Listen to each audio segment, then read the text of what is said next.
I suppose super big money ang pinag-uusapan dito, and the impression I'm getting is ang binabangga nyo rito sobrang laking sindikato, hindi po ba? Sobrang laki. Oo. Magkano ba pera? Ito lang, sa mga taong katulad ko na hindi familiar dun sa inner workings ng Isabong, ng sugal na yan, although nakakagigil po yan, no? Gaano po ba kalaki yung salapi na pinag-uusapan dito? For example, yung dinenggoy ng mga sabongero di umano. Itong grupong ito lang, itself, 1 billion a day. A day? Enzo Recto, kalaban ang katiwalian at kasinungalingan, kakampi sa katotohanan at kabutihan. Grabe ang kita sa likod ng Isabong. Ito ang ibinunyag ni Department of Justice Secretary Boying Remulla sa isang panayam, kaugnay ng patuloy na investigasyon sa kaso ng mga nawawalang sabongero. Ayon kay Secretary Remulla, napakalaki ng halagang umiikot sa Isabong operations, na anya ay umaabot na sa bilyong piso. Isa sa mga pangunahing tinitingnan ng DOJ ay ang negosyanteng si Atong Ang, na matagal nang konektado sa Isabong industry.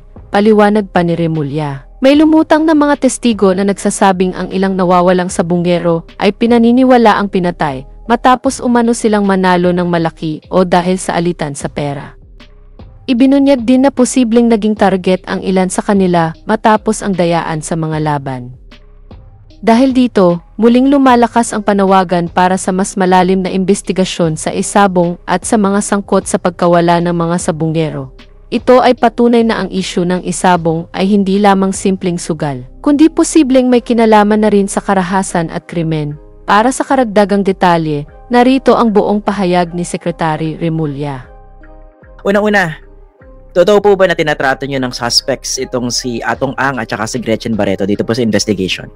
Well, yung testigo na nagsasalita sa atin, iyan ang sinasabi. Kaya, I think we just follow the lead. We just follow the facts, the statements being issued, and see from there how we can validate each and every bit of information. And so far, ano po dun sa mga impormasyon galing dito sa witness na si alias Totoy na na-validate na po? Marami kaming na-validate kasi he didn't come in empty-handed eh. Meron siya mga dokumentong binigay sa amin at may mga video at meron ding mga litrato na nagpapatunay talaga ng mga sinasabi niya. Kaya mahirap din magduda, may mga video pa nga eh na pinapatunayan na talaga yung kanyang sinasabi. At meron siya mga recordings na pinarinig sa amin na maaaring magsabi talaga na alam niya yung nangyari. Alam talaga niya nangyari. Okay, balikan lang po natin ng konti, no? Kailan po ba lumapit o kailan nyo natuntong itong si alias Totoy? Paano po siya nagkaroon? Bago mag-elections, siguro mga towards late April na yan. Mid or late April ko na nakausap yan. Nung nilapit sa akin at pinag-usapan namin ni General Torre itong bagay na to. Kasi nga, basta sabi sa akin ni General Torre, ni PNP Chief Torre, noon araw noon hindi pa siya PNP chief, siya is CIDG, na may hawak na siyang testigo at sabi ko gusto ko makilala. At nagkataon nga na itong testigong hawak niya, ito yung dinimanda namin dati dahil positive yung kanyang identification sa Manila Arena nung aming iniimbestigahan to. Kaya doon pa lang alam ko na may laman itong mga sasabihin itong tao to. Okay. Ano po yung reason niya? Ano yung dahilan niya kung bakit daw siya nag-come forward para mag-testify? Alam mo, ang problema kasi ng mga katulad na ni alias Totoy, alam nila na ang life of crime, dyan din ang uuwi. At malakas sa kanyang pakiramdam na gusto siya ipapatay. Kaya sabi niya, mabuti na sabihin ko na lahat ng alam ko. So, nagpresenta po siya sa inyo ng mga ebidensya, no? Na nagpapalakas dun sa kanyang claim.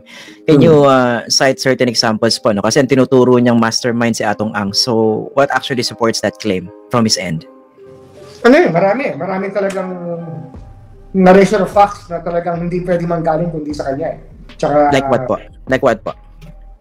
Mahirap mag-particularize, Christian. Kasi to eh, it's a whole folder of statements that's in here, a folder of statements made by alias Totoy, pointing out his participation and the way things unraveled during that time. Kung sino yung mga police officers na involved, kung sino anong grupo to nang galing, kung paano meron lang mga puwang sa pagitan niya na binavalidate namin yung some of the blanks that we think are legitimate questions that we still want to ask.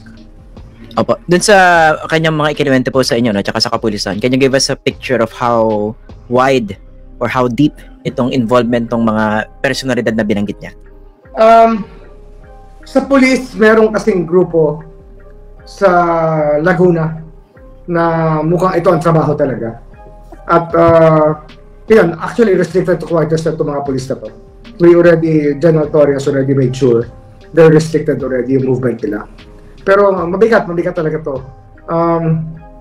The way that it was made, kung paano pinapasa-pasa, alam niya talaga kung paano ginagawa eh.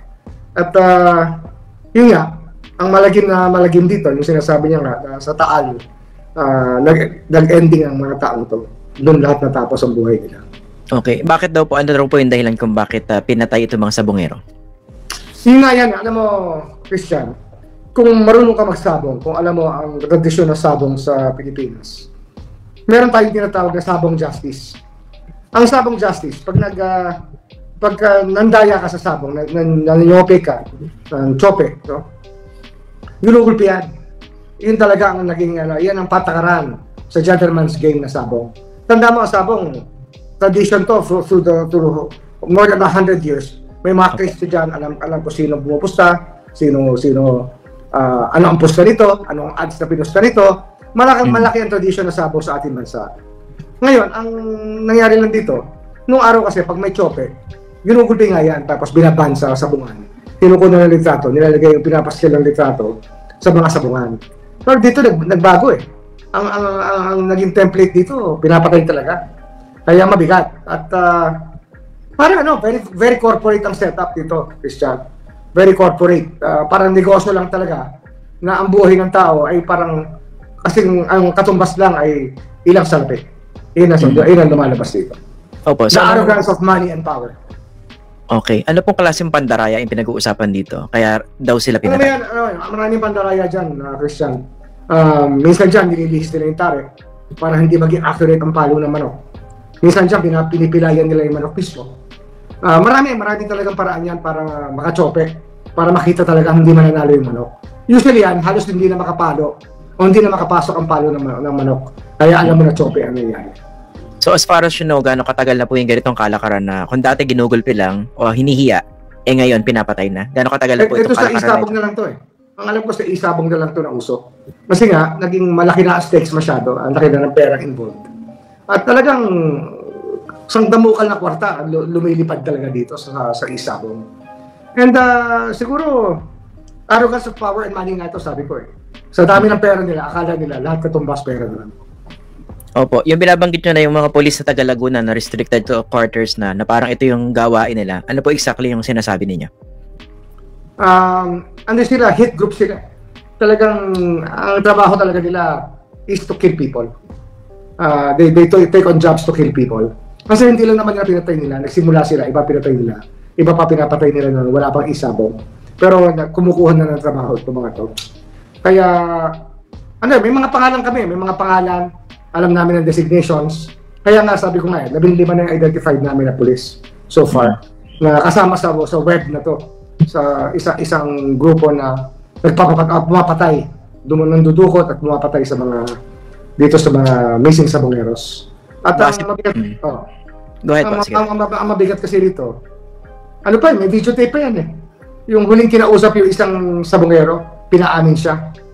Pinakita pa yun, talagang meron pa siyang videotape. Na lumabas din na tayo sa revelations niya.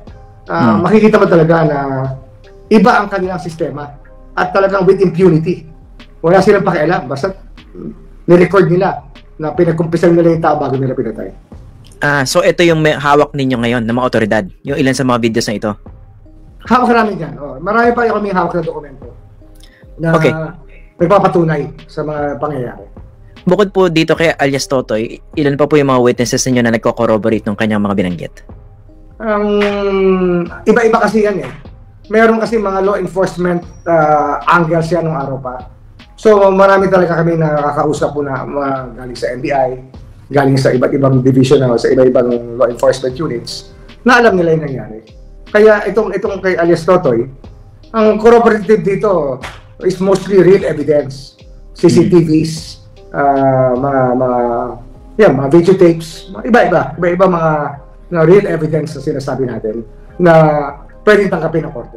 Kumbaga hindi siya dependent sa corroborating witness ng isa pang testigo dahil nandun yung facts.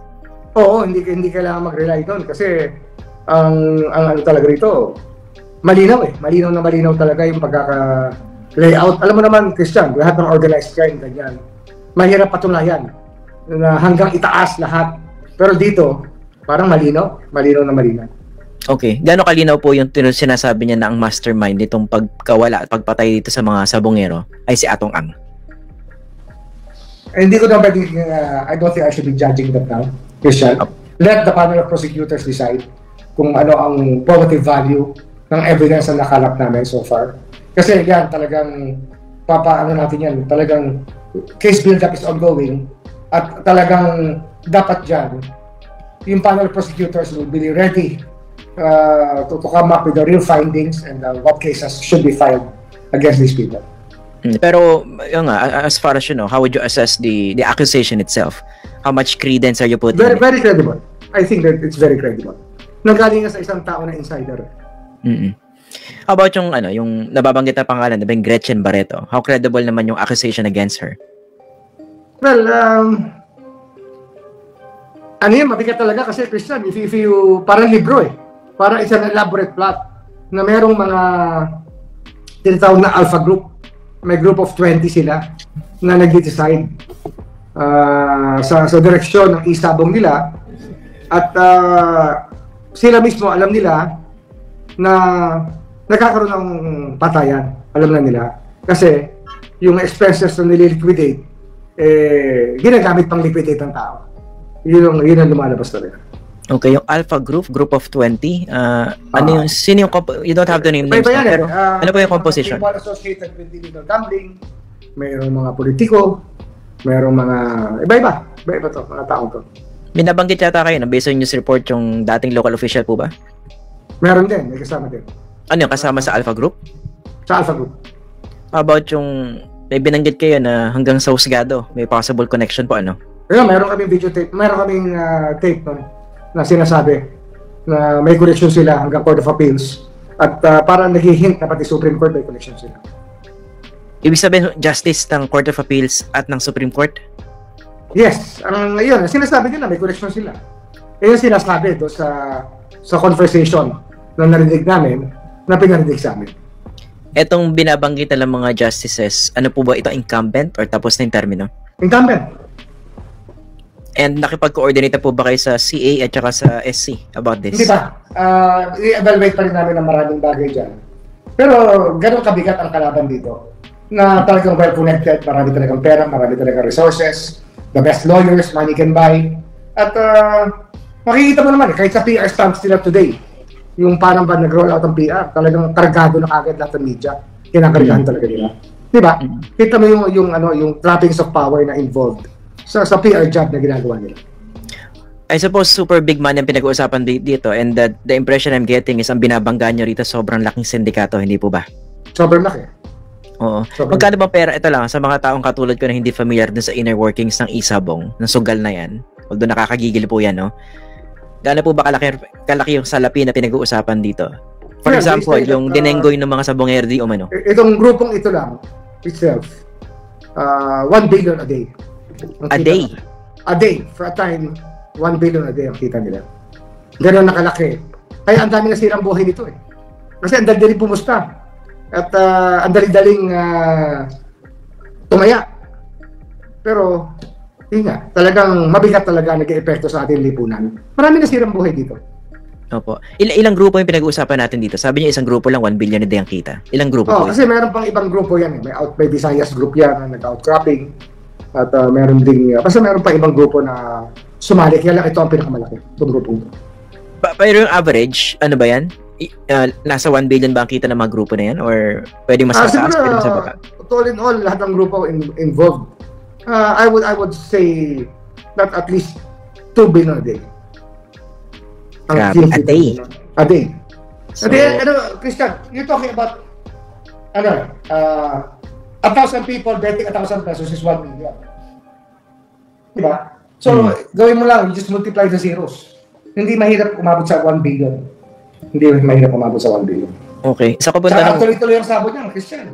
Walang katapusan niya, umaga hanggang gabi. Hanggang madaling araw. Kaya ang dami na addict dito sa walang hiyang sugal na ito. No? Napakadaling pumusta.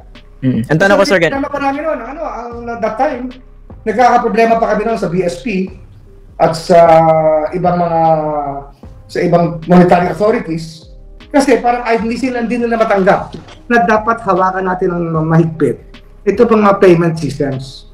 Parang sabi nila, basta it's business. Mali. Kasi dapat dyan, responsible tayo. Kagaya niyan, pag ang payment system ginamit sa child exploitation, ginamit sa child sex offense, ginamit sa exploitation of children in pornography, di ba dapat tinitigil yan? Ito pang isabok talaga, wasak-wasak ang buhay. Kaya nagka-problema rin tayo dyan sa mga payment systems, payment schemes. GCash has a lot to do with what happened in Isabong. masyadong dumali kasi yung pagsusugal. Exactly. Ang daling magbayad, ang daling pumusta, pero makikita mo talaga, ang daling maghirap at madaling masira ang buhay. Yung nga nakakagigil dyan yung social cost nitong sugal na ito habang kumikita yung iba't ibang mga sindikato tapos ito may mga pinapatay pa. Ang tanong ko po, sir, bakit umabot sa ganito kalala itong problema ng Isabong? Naging permissive ang culture natin. Tsaka marami involved na law enforcement Kaya malala ito kasi yung impunity nga, grabe, walang fear ang tao. Wala silang fear kumatay ng tao. At ang equivalent lang talaga niyan, bundle-bundle na pera. Yun lang ang nangyari. Kaya ang buhay, nakataya, literally, sa isang bundle na salapi.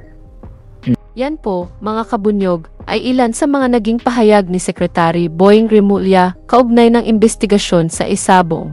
Grabe talaga, mga kabunyog, ayon kay Secretary Remulla. Umaabot daw sa 1 bilyong piso kada araw ang kita ng mga nasa likod nito, partikular na si Atong ang 1 bilyon sa isang araw. Tila nalampasan pa ang kita ng mga pinakamalalaking negosyante sa bansa. Dahil dito, hindi na rin nakapagtataka kung bakit may mga taong kayang isantabi ang buhay ng kapwa dahil lang sa pera.